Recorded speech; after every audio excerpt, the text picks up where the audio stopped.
literally, that was their man's cup final yesterday. They can't win anything this season, so it is what it is, isn't it? Like, Yeah. I'm actually not that bad, bro. You know what I mean? I'm not actually that bad, bro. It's one of them ones where yesterday it was just, bruv, it was just embarrassing. That's all it was. Do you know what I mean? Like, let's get it right. It was just embarrassment. That's all it was. But embarrassment doesn't last long in football because, bruv, there's a game every couple of days. Do you know what I mean? We'll have another game to redeem ourselves very shortly. Do you know what I mean? And then if we win on Thursday, yeah, and then win on the weekend again, all of a sudden nobody's thinking about this game, mate. This is the season. What did we say last week? Said a week is a very, very long time in football. Boy, a week ago we were lifting a trophy, and now look at us. Yeah, absolutely. Look, these things happen, and look, it's one of those United fans, because of the manner. It wasn't like it was 2 or 3-0 because of the manner of the defeat and the number of goals. I think it's one of them things that these things happen every so often. You take it on the chin, you take the banter, you move on, and it could be you guys having the last laugh. But look, it's one of those things that gets the other teams' fans, your rivals' fans, more excited and more dramatized than it actually does you and the Man United fans. You know what I mean? Yeah, 100%. Like, even when I saw, like, even when you look at the comments and stuff like that, it's non-United fans, yeah, that are the ones making the majority of the noise. Do you know what I mean? And that's what it is. It's exciting for rival fans because for the majority of the season, they haven't really had anything to say to us. Do you know what I mean? So now they've got a reason to kind of to give us a few lashes. They're going to take it. I understand, because on the whole, we started the season badly, and then other than that, we've had a good season. Like, we're still in a good position to win 2 other trophies, won a trophy already, firmly in the top 4, which was our goal at the start of the season. So we're well on course here to outperforming our objectives for the start of the season. So because of that, any opportunity they get to give us lashes, they're going to take it. I get it, but it's important for Man United fans to not really get too carried away. Like, it's only 3 points. This is what I said yesterday. It's only 3 points. Even if we lost 15-0, it's only 3 points. Like, Newcastle United have lost hardly any games, drawn loads. They're not even in the top 4 no more. Everyone was talking about them finishing 4th. These guys will be lucky to finish in the top 6 because they draw too many games, innit? If they'd lost a few more and won a few more, they would be all right. So it's one of them things. You lot have lost what, 9 games or some shit like that, and you're 4th. I don't support a team anymore. I don't know who you're talking about. I'm just, I just identify as a football fan nowadays, man, not Spurs. Look, who are Man United's next 2 league games? There's the question. Southampton and someone else, man. Right. Listen, it's one of those. These things happen. I've seen Spurs get pumped down the years, and you win your next game, and as you said, look, it's embarrassing at the time, but essentially it's the same as if you lost 1-0 and then win your next game, right? All right.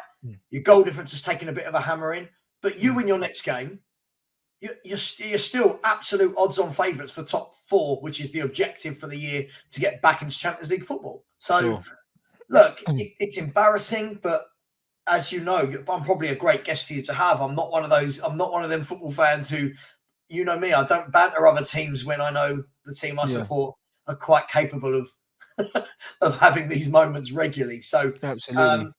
Look, Liverpool yesterday looked like Liverpool of last year and the year before. But the big thing for me is, Liverpool fans, fair play. They're the most informed team in the league. They've won 4 and drawn 1 of their last 5. They've not conceded. Cool. All right. Do they kick on from that? If yesterday's to mean anything for Liverpool, kick on. But they've got a tough 4 or 5 games coming up, Rants. Have you seen it? No, I haven't. But I don't believe in them to do anything, because it's one of them things where, of course, you can get up for playing Manchester United.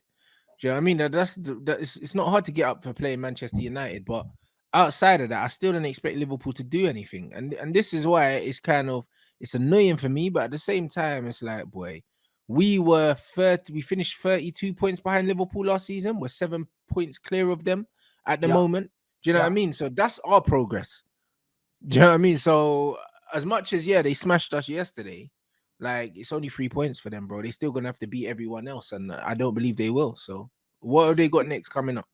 Well, let's see. They've got their next game, if I remember right. They are playing Arsenal. I know that.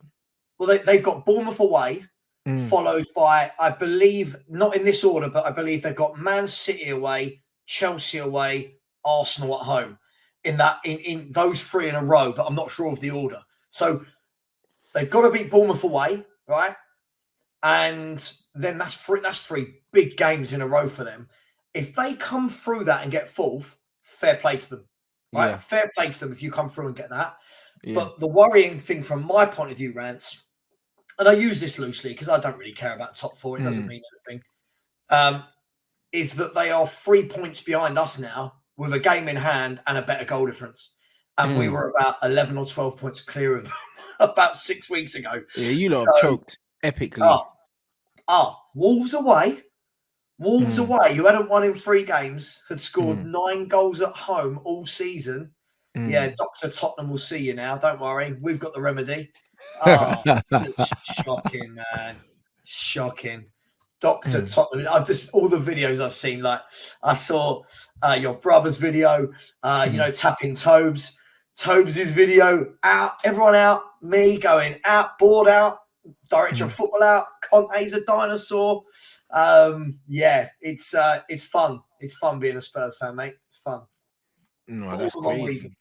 No, I can imagine. And guys, all these people talking about Bruno wanting to be subbed off. To be honest, I can't talk on it because I don't know if it's true factually. Like, do you know what I mean? That, like, I didn't see anything, and obviously, there's a lot of people on social media that just like to say things and without any merit. So I don't have any evidence, or I haven't seen any evidence that indeed did happen. So if there's videos or something and you lot have got something you want to show me, you can show me. But I've heard about it, but until I actually see something in my own eyes, I don't want to talk on it yet because I don't believe it.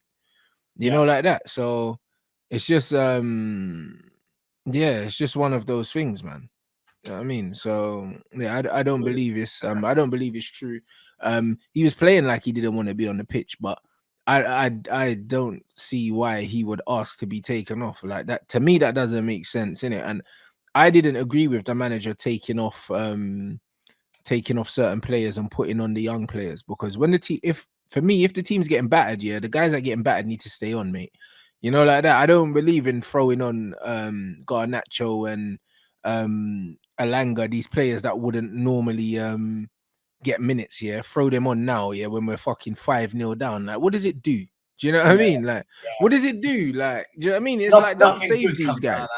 Nothing good comes out of that. Confidence is a huge thing. And if you're we've talked about this before. When you chuck kids into a team, you want to chuck kids into a team that are settled, playing well, winning a game, preferably, and then you're saying, right, there you go on and play your heart out.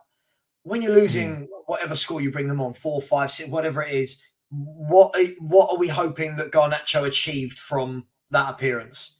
Yeah, that's it. Yeah, Same with Alanga. Like, what did they get out of that?